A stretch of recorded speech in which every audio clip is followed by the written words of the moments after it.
Assalamualaikum warahmatullahi wabarakatuh. Selamat pagi, perkenalkan nama saya Nilam Abbas dari kelas A3 dengan NIM 214201125.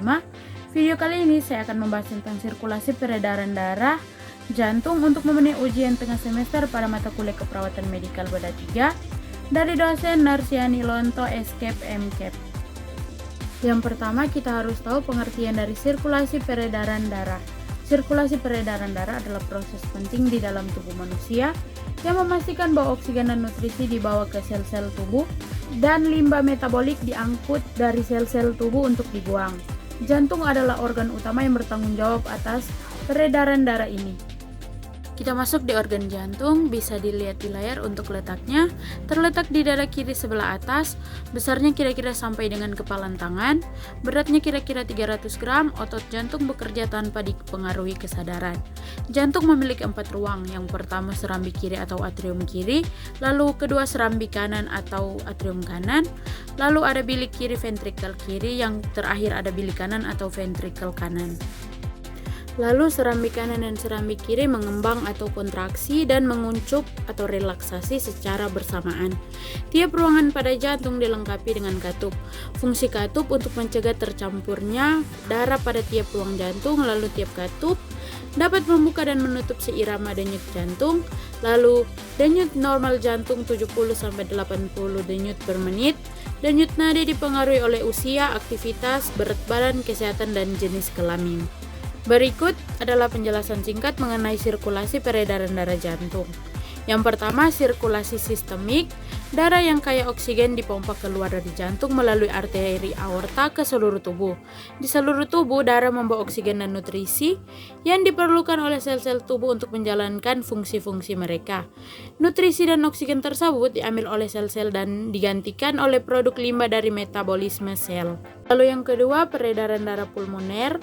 Darah yang telah kehilangan oksigen dan mengandung karbon dioksida dari seluruh tubuh dikumpulkan melalui vena-vena besar dan dibawa kembali ke jantung.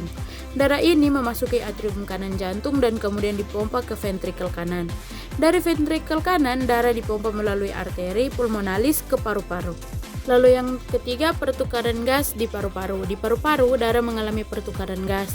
Karbon dioksida yang dihasilkan oleh sel-sel tubuh dikeluarkan dan oksigen diambil dari udara yang dihirup melalui membran kapiler dalam paru-paru. Darah yang sudah kembali kaya oksigen dikumpulkan oleh vena pulmonalis dan dibawa kembali ke jantung. Yang keempat, peredaran darah koroner. Jantung sendiri memerlukan pasukan oksigen dan nutrisi untuk berfungsi dengan baik. Pasukan ini disediakan oleh pembuluh darah koroner yang mengalir di permukaan jantung. Bisa dilihat di layar peredaran darahnya. Untuk peredaran darah besar yaitu jantung mengalir ke seluruh tubuh dan kembali lagi ke jantung. Untuk peredaran kecil dari jantung ke paru-paru lalu kembali lagi ke jantung. Kesimpulannya, seluruh proses ini berlangsung secara terus-menerus dan memastikan bahwa seluruh tubuh mendapatkan pasukan oksigen dan nutrisi yang cukup sambil menghilangkan produk limbah yang dihasilkan oleh sel-sel tubuh. Sirkulasi peredaran darah ini menjaga kehidupan dan fungsi organ tubuh yang vital. Sekian penjelasan singkat saya tentang peredaran darah jantung dan terima kasih. Universitas Pembangunan Indonesia Manado memiliki 6 fakultas dengan program studi, yaitu Fakultas Pertanian, Prodi Agribisnis, Fakultas Hukum, Prodi Hukum, Fakultas Teknik, Prodi Teknik Elektro dan Teknik Sipil, Fakultas Ilmu Sosial Ilmu Politik, Prodi Ilmu Politik, Fakultas Sastra, Prodi Sastra Inggris, Fakultas Keperawatan, Prodi Ilmu Keperawatan, dan Profesi Nurse. Didukung oleh sumber daya manusia yang berkompeten dan tersertifikasi, Universitas Pembangunan Indonesia Manado memiliki dosen dan tenaga kependidikan dengan latar belakang S2 dan S3 lulusan dalam dan luar negeri. Kembangkan dirimu, raih cita-citamu setinggi bintang di langit. Kami siap menghasilkan generasi terbaik dan pemimpin di masa depan.